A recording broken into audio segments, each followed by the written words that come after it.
The Nets trail their first-round series with the Sixers after dropping Game 1 in Philadelphia. Now Brooklyn will look to get back in the series with a win in Philly on Monday night. Brian Lewis, the Brooklyn Nets beat writer for the New York Post, is in the city of brotherly love, and he joins me now. Brian, how you doing? All right. How you doing? I'm doing well, better than the Nets after they gave up 21 three-pointers in their Game 1 loss, but I'm doing good. Brian, so Game 1, the Nets, they look like they tried everything possible that they could to throw at Joel Embiid, but he made them pay by making the right passes and finding his shooters. As I said, the Sixers knocked down 21 threes. So with the way that the opposition can shoot from the outside, what is the best way for the Nets to defend Joel Embiid and the Sixers? Well, I'm not sure that there are a ton of adjustments to be made. Here's the thing. I mean, I've thought that Joel Embiid for some time was the most dominant center in the league. And the best way to attack him generally has been, I mean, unless you have somebody that can slow him down one-on-one, and there aren't many of those, by doubling him and forcing him to make the right passes, to trust his teammates, see the double, and then make the right pass. And frequently, he's not been able to do all three of those things.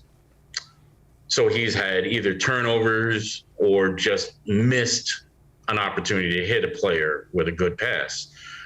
The way he passed the other night shows he's been, not only willing to trust his teammates, but been able to spot the right pass to make. Not necessarily getting the assist, but getting a hockey assist, the pass that leads to the pass that gets an assist.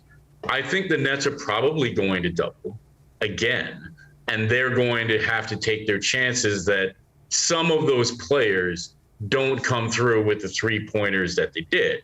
I don't know that they can count on, that the Sixers can count on Tobias being 3 for 3 from deep.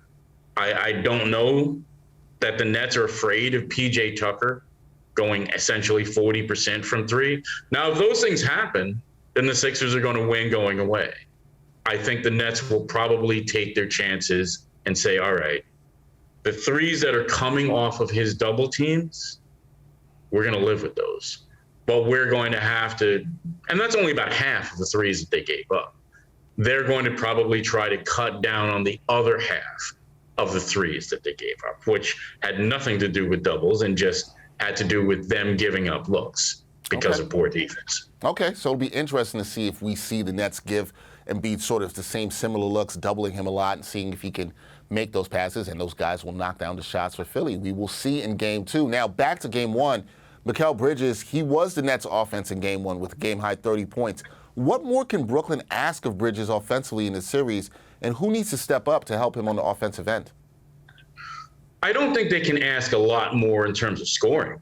I think what happened, what you're dealing with is a guy that had 23 points and was having his way with Philadelphia in the first half. And Philadelphia essentially acknowledged, we can't guard him this way. We're going to have to double him. And then he only had 7 points and 2 attempts from the floor in the second half.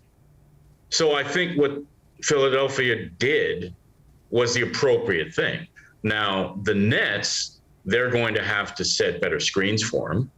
They're going to have to avail themselves to him so that he can punish the Sixers the way Joel Embiid punished the Nets.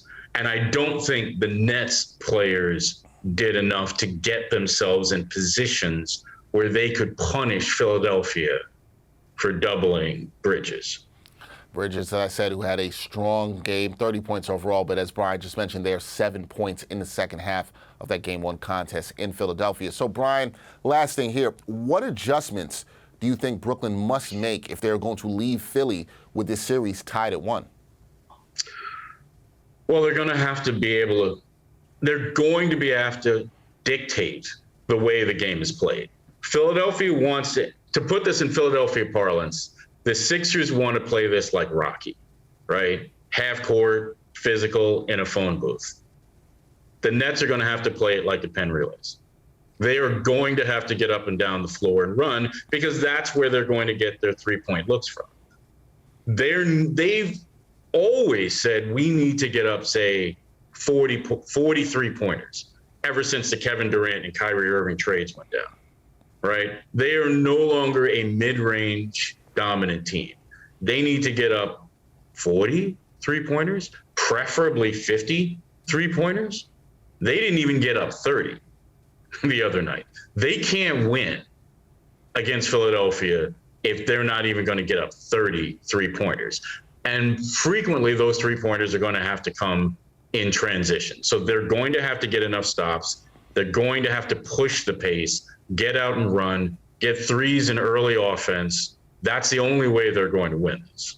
All right, we will see if the Nets are able to pick up the pace, get some transition threes. All of that, we'll have our eyes on that on Monday night when the Nets play Game 2 in Philadelphia, looking to even the series at 1 before the series shifts back to Brooklyn. That is Brian Lewis, New York Post Brooklyn Nets beat writer. Brian, thank you for your insight, and enjoy the rest of your time in the city of brotherly love.